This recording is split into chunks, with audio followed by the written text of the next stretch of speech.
Shalom, Yasharala. It's your brother Dawada from GMS St. Petersburg, Florida, coming back at you with this here truth again. First and foremost, I want to give all praise unto Yahawah, Bahashim, YAHAWASHI, Bahashim, Rakak Wadash. Double honors to the apostles and the elders of Great Millstone that taught us this truth and that rule well. And salutation and much love for you, Akim, pushing this truth and sincerity on the four corners of the earth and enduring afflictions to feed and edify the elect. So I want to jump into this quick little lesson. I came across this here video, as we enter into the year of the Karagma, things are getting way more and more clear, I mean, just over at hell, just literally, just the last couple of videos I've been watching, randomly, none of them titled The Mark of the Beast or anything like that. But these videos, you know what I'm saying, happen to have things that's important to this time frame that we in now. All right. So since, hey, this is the year of the Karagma, we're going to hit on this on all angles. That's just the spirit, how the spirit has it right now. All right. So in this video, I wanted to get into basically this here cashless society. All right. And I wanted to take a look at some of the things that that's being prepared today in the world that we see today. All right. So I'm gonna go ahead and grab the scriptures here in Revelation 13 and 15, 16. It says Revelation 13 and 16. It says, "And he causeth all, both small and great, rich and poor, free and bond, to receive a mark in their right hand or in their forehead, and that no man might buy or sell, save he that have the mark or the name of the beast or the number of his name. Here is wisdom. Let him that have understanding count the number of the beast, for it is the number of a man, and his number is 666. All right. So now the point I wanted to go into, 2 points I wanted to go into in 16 and 17, as you'll see, I got a video I'm gonna play, but you'll see inside this here video basically how it's clear as day. This is being broadcast on your everyday news. This is what, a lot of the news stories and topics is going on around the world has to deal with economics, more or less to say. Economies crashing and needing to convert over into a different type of monetary system. You see the American petrodollar starting to collapse. All right. You see in all these other countries so-called defaulting on their IMF loans and things like that, which is crashing their economies, causing super hyperinflation and things like that, So one of the things to so-called stabilize these things is to introduce a new currency. All right. Now, this isn't just a coincidence that all these things are happening like this. This is all planned out. All right. So, part of the Hegelian dialectic is what? Problem, reaction, solution.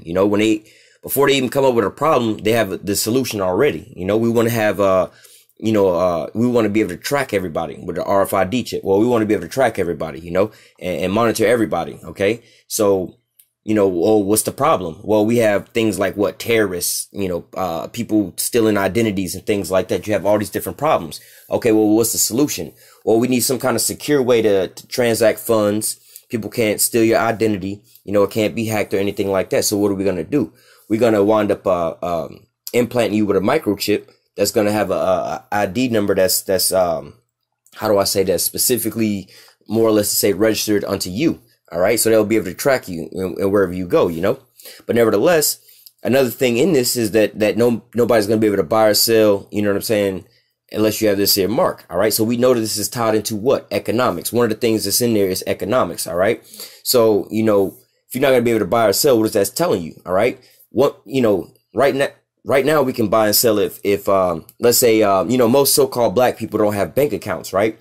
So, sometimes they say, if you don't have a credit card or whatever, whatnot, we have different ways of paying. You have cash, you can go get a money order, a cashier's check, a Western Union, things like that. You can get different forms of currency, more or less to say, be able to pay for things here in America. All right. But when you don't have any of those types of ways of paying for things, what they're going to try to implement a cashless society. All right. Because why? All these other things can be so-called, in their minds, counterfeited. People make counterfeit money. People, and that's all bullshit anyway, because when they counterfeit money, it's called, injecting money into the into the economy, but they doing the same thing everybody else is doing. They got a big ass printer. The only difference is they got a bigger printer than you, and they printing out more money than what you printing out. But nevertheless, they have a way of people saying, oh, you can counterfeit this money, or you can be buying and selling on this so-called black market. All right. To where, the so-called government or, the powers that be, they can't tax on that. They can't touch on that, So just for instance, like everything that you buy now, right? For the most part, you have to pay taxes on everything that you buy, right? But when it comes to like, illegal things, whether it be, drugs, bootleg DVDs and stuff like that. Like, I remember, this was years back before, all this big streaming and stuff came out. You could make a lot of money on bootlegging DVDs, but guess what? The so-called white man, those are also ticket sales, more or less to say, like in the movies, just like your music. But the so-called white man ain't taxing that, and he can't monitor all those different things, And there's a way that, you might be able to come up, He wants to be able to monitor and control you with all these different things, all right? But nevertheless, if they take away the cash, all right, like the scripture say, roughly paraphrasing is like, money or cash is like it's like a tool, more or less to say, it can help you out in certain ways, but not to say that, we supposed to be sitting here worshiping money. No, that's not the scenario, but yet and still it could be a tool for something, you can use it for, how do I say, not to say the betterment of your life, but obviously, i.e., you need lights on in your house, right? You need electricity inside your house and stuff like that. Well, you need money for all of those things, all right? But nevertheless, the so-called white man can control all your actions by this, by the system he's created to this thing now, all right? So one of the things he's going to be able to do to create all these things, because now you need what? A transaction for damn near any and every service that you do, all right? But what? He wanted to be able to track all these transactions by taking away the so-called currency, because your dollar bills don't have no name on there that's saying, oh, this came from me and this is going to you. All right. But when they have like your debit card, you use your debit card. All right. So-and-so used their debit card at this store at this time and they bought these items. We can pull it up at any point in time. All right. But how much more if somebody can take and steal your debit card? I remember one time I had my debit card stolen, or my account stolen. My card never left my wallet. Nobody ever had my wallet or anything like that. And, I never used the gas pumps to swipe with my card or anything like that, And I remember, one morning I got up and checked my bank account and I noticed that there was like a gas charge. All right. And it was in a place that I don't normally visit. You know what I'm saying? I hadn't been there. So I was like, okay, well, I wouldn't use this gas station way out here. This is like an hour and a half away from where I'm at. I wouldn't have done that, and plus I didn't go to that store. But however, because it was a digital transaction, I was able to track where it was used, what time it was used, and what it was used for. All right. But nevertheless, this is the system that they're trying to get in place so they can be able to track you with all these things. All right. So I'm going to read this one more time. I'm going to play this quick video. It says, and he calls it all, both small and great, rich and poor, free and bond, to receive a mark in their right hand or in their forehead, that no man might buy or sell, save he that have the mark or the name of the beast or the number of his name. That's the point I really want to get into, this buying and selling, this so-called trade. All right.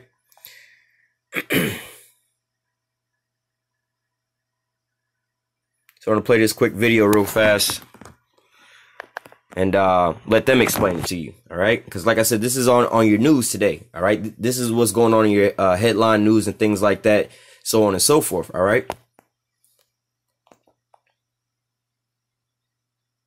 We know this. In America, we don't worship government. We worship God. Well, love it or hate it, there's no denying that cash purchases are on the decline.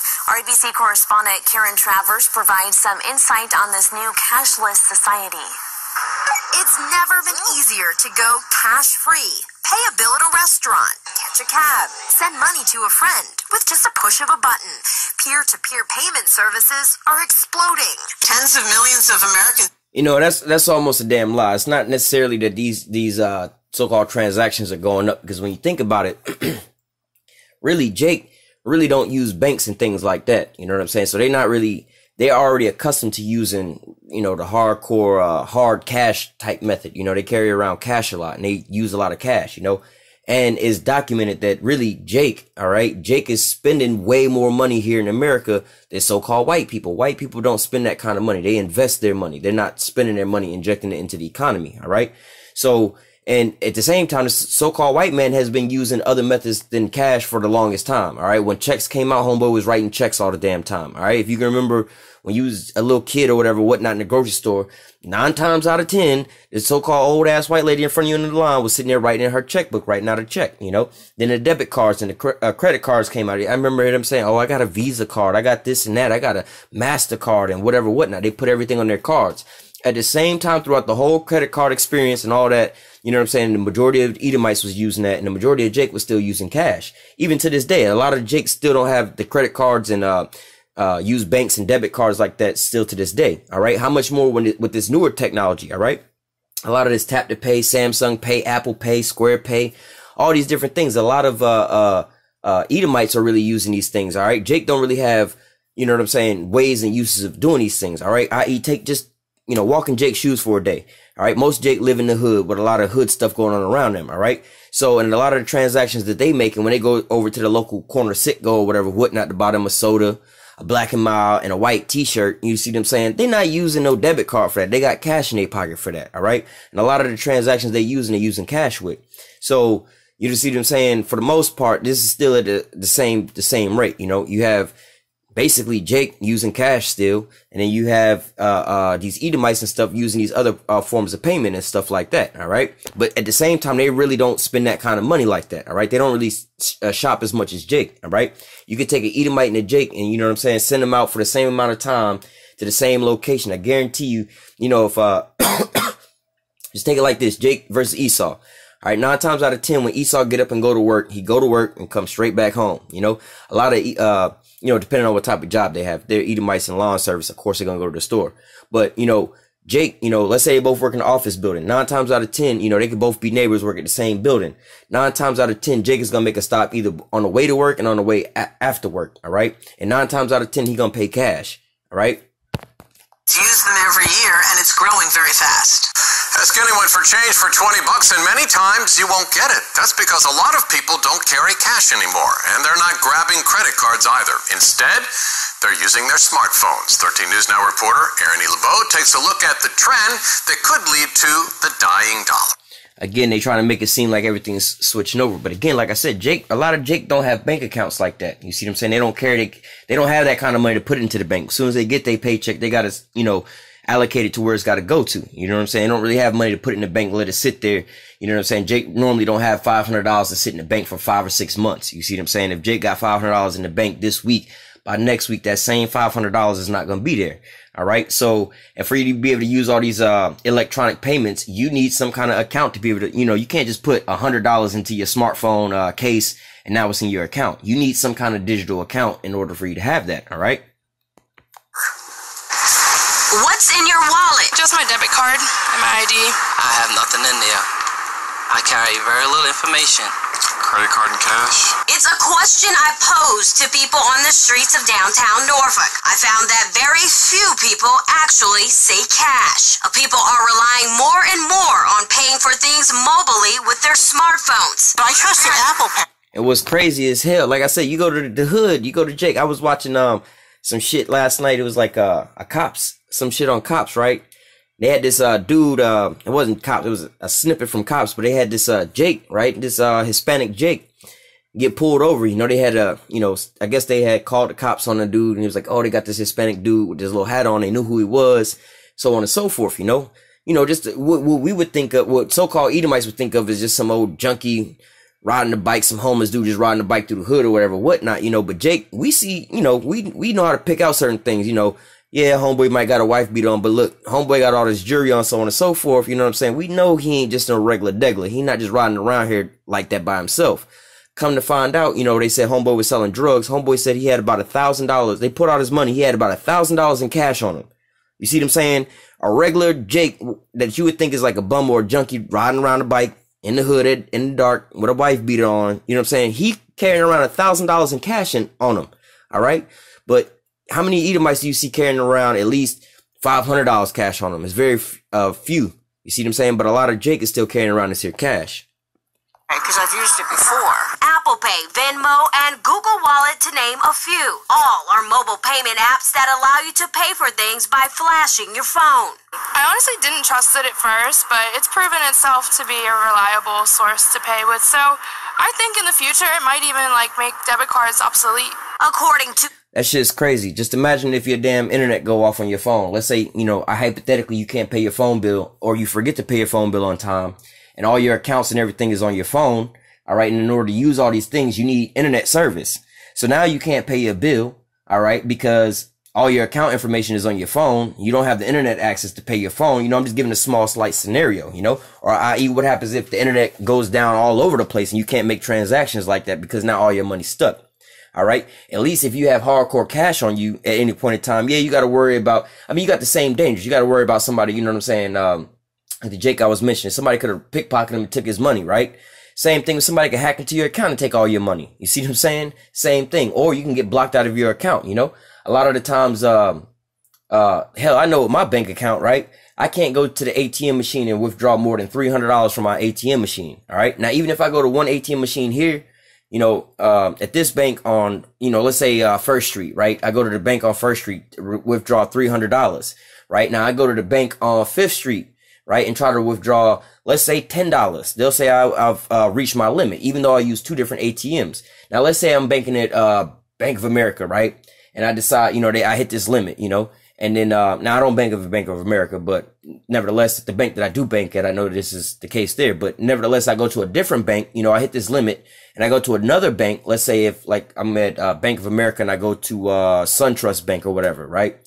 And, I try to use their ATM and pay a fee for it, you know, they'll still tell me I've reached my limit, even though I'm banking or I'm using a different bank than which I bank at. Why? Because it's all into the same system. All right. They're stopping you from getting your funds out of, you know, out of your account. You know, I remember a couple of years back when I went to, buy a car, you know, I went to, buy a car, put a down payment. I think it was like $2,000. Right. And, you know, I had the money and everything like that. I had it in my account, whatever, whatnot. I went out there and I tried to run my debit card and it was like, nah, you can't do this, you know? And I'm like, wait a minute, it's my money. How come I can't get out my money and spend it how I want to spend it, you know? And then I have problems going to the bank to try to withdraw the same amount of money. It's a hassle. You see what I'm saying? So it's a lot better to have that cash on you than, you know, in this digital, form, you know, certain places at certain times. Yeah, it's way more efficient to have digital currency, you know, i.e. if you shopping on, let's say Amazon or on the internet, you know, you can't just put $100 into your computer screen and, hey, here you go, Amazon. All right. A study by strategy and research firm Javelin, mobile payments are expected to grow in the U.S. from $180 billion in 2016 to $410.5 billion by 2020. A rise from humans microchipping themselves. All right. This is the point I wanted to get at. I'm going to let Homeboy break it down to you. Like I said, this is just one out of many news stories where they say the same thing word for word. They don't sugarcoat it or whatnot. All right. This is the mark of the beast. This is, listen, no, let me tell you something. I mean, I'm no biblical scholar here, but it's amazing. Now, I don't know if Homeboy Edomite or not, but nevertheless, Homeboy just straight up told the truth. Like, I ain't no biblical scholar, but damn, I ain't the smartest man in the world, but this motherfucker look like a duck over here. You see what I'm saying? Like, oh, walk like a duck, quack like a duck. I think this is a duck. You see what I'm saying? Like, he ain't no biblical scholar, but they talking about no man buying or selling, and we see where we going at today. All right. For all you people who think that the mark of the beast is not the RFID chip, hey man, even not, you know, you want to call yourself a man of the Lord, even these so-called, what do you say, a biblical scholar is clear today is for him to see, you know? The parallel's made. Now listen, let's get down to this is, listen, no, let me tell you something. I mean, I'm no biblical scholar here, but it's amazing the parallels made. Now listen, let's get down to brass tacks. Would you, not you, I wish they'd stop with this. They go, we're going cashless. We've been cashless. Where's this cash? Ever buy a house with cash or a car? We've got this. I don't even have, I got a couple of bucks. We've been cashless, but that's not the issue. And that's one other point to make. You know, we have been cashless in a sense. Like I said, like he said, you don't make large purchases with cash. All right, you don't. All right, a lot of your small, you know, small purchases are made with cash. You know, your everyday going to the store type of stuff like that. You know, most people don't even go to the grocery store and buy groceries. You know, a sufficient amount of groceries with cash. You see what I'm saying? But at the same time, we still use cash because at the end of the day, you know, if things go down, the credit card machines go down and power go out or whatever, whatnot, cash is still going to go, you know. Sometimes, you know, I know a guy right now on the weekends that sell barbecue chicken. He sell barbecue on the side of the road, right? Homeboy don't take no, you know what I'm saying? But if you hungry, you know what I'm saying? And especially in times of being, you got that hardcore cash, you know, systems is down. Hey, you can pay for it. These days, these kids, I think you call them millennials or something.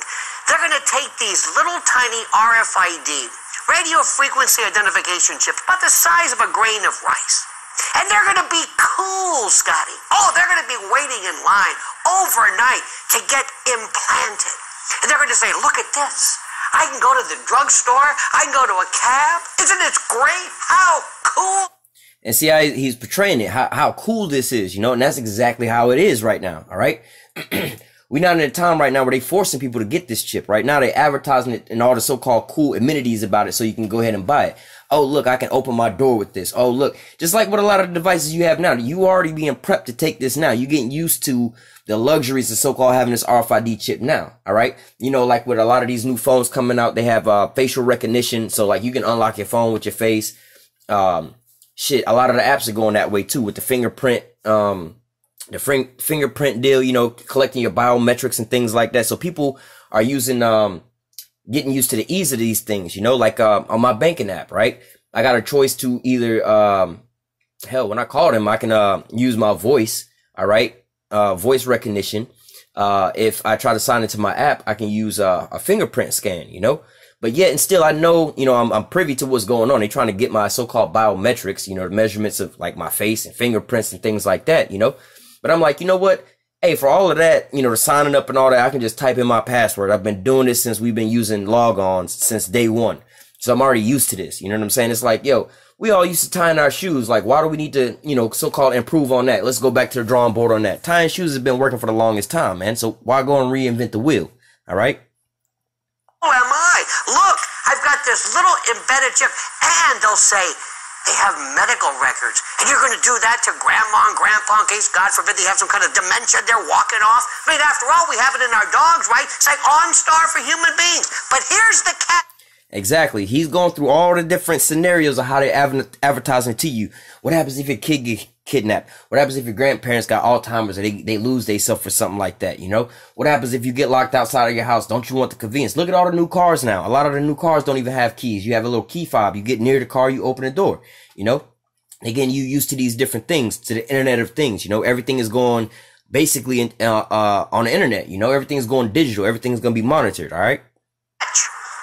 One of these days, God forbid, Scotty, you defy, they find you guilty of something. And you go before a court. And they say, we're going to sentence you to prison. Now, this is something very important. They find you guilty of something. Now, it's not the fact of like how we all think and right and wrong. We could all agree that shooting somebody mama in the face is wrong and your ass probably should go to jail for that, right? We could all agree to that. However, we dealing with Esau Edom, the damn devil, right? For an example, right? Not to go too far off topic. Prince, right? Prince had owned his music rights and so on and so forth, right? The government couldn't, the powers to be couldn't take his shit, right? Because of the way he had it set up and by law. Wasn't until after he died that they wrote some laws to change the laws to be able to steal his shit.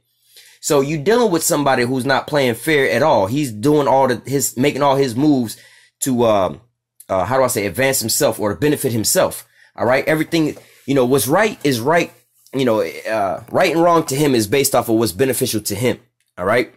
So, you know, it will be right for him to kill somebody innocent, you know, kill an innocent wife and or woman and child and all this is now so-called innocent woman and child because, yeah, I mean, that's good for me because shit, they got a good ass house with a whole bunch of food in there and shit. I got to eat. So I'm going to kill their ass, you know, that's good to him. But it's not, you know what I'm saying? This is what he talking about. So when it comes to passing these here laws, all right, you know, you go, hell, you go to certain deed restricted neighborhoods. They're like, oh, you can't park on the grass. You can't park on the side of the road. You got to cut your grass on a certain time. You can only water your lawn at a certain time. You know, like in California, you know, hell, here in Florida, you had it for a certain point in time where you can only water your grass at a certain point, part of time. You know, I'm like, what the hell? You know what I'm saying? Not to saying that, you know, watering my grass is so important or nothing like that, but I'm just the fact that like, wait a minute, you really finna try to charge me or find me some kind of way if I water my grass, you know, like basically, you know, feed the earth, you know, with some water, like, you know, granted that, you know, in the morning time, the grass is going to be wet anyway. You see what I'm saying? But nevertheless, you got to put in mind what's right and wrong from this damn devil's perspective. All right.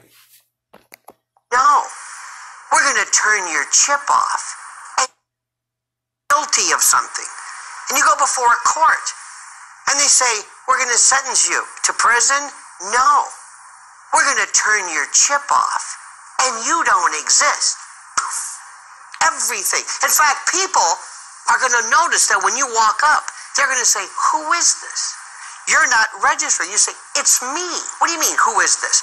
No, you're not showing up on this. You don't exist. If you think I'm kidding, this is Now just think about that, you know? They don't have to do too much to you. All they have to do is so-called, like I like to say, this is more or less like an authentication tag. You know, they want to, you know, it's going to be used as well to authenticate certain things. So like he's saying, like you be charged with something, they're not going to really persecute you like that. They can just turn off your chip. So i.e., for example, you know, like now you don't pay your light bill, they turn your lights off, whatever, whatnot, you know? But what happens if, you know, you don't pay, you know, you late on your mortgage or whatever, whatnot, you know? Hell, you getting locked out of your house. You see what I'm saying? Or, hell, they even got that on cars nowadays. They got these new little low jack systems. You don't make a payment, they just shut your damn car off right where you at. You know, they can lock you in the shit, you know? But nevertheless, what happens if, you know, we're the Internet of Things, you got a smart refrigerator, you know, and you can't access your refrigerator. You can't open up your refrigerator. You can't turn on the water faucet to, you know, get some water, take a bath, or cook some food. You can't turn the stove on, you know, because you did certain things, you know. They just cut you out of society just for the minute of the Lord, you know, the things that you doing. You know, what happens if, we know that you're not going to get this chip, but nevertheless, what, you know, we live in this type of society. What happens if, you know, hey, because you're reading the Bible, we're going to just, you know, turn off, you know, deactivate your chip. So now you can't, you know, use none of the lights inside your house. You can't flush the toilet in your house. You can't use no run of water. You can't use the stove in your house. Can't get inside your car. Can't start your car. Can't get inside your bank account. Can't even access your phone. You see what I'm saying?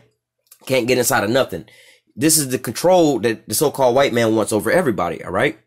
Oh, but this is like some type of a prison, and people are going to be one of these days enslaved by this chip that will replace you by 2020. You know, and that was pretty much it there. But you know how homegirl said, okay, enslave, okay, that's enough. It's too far fetched.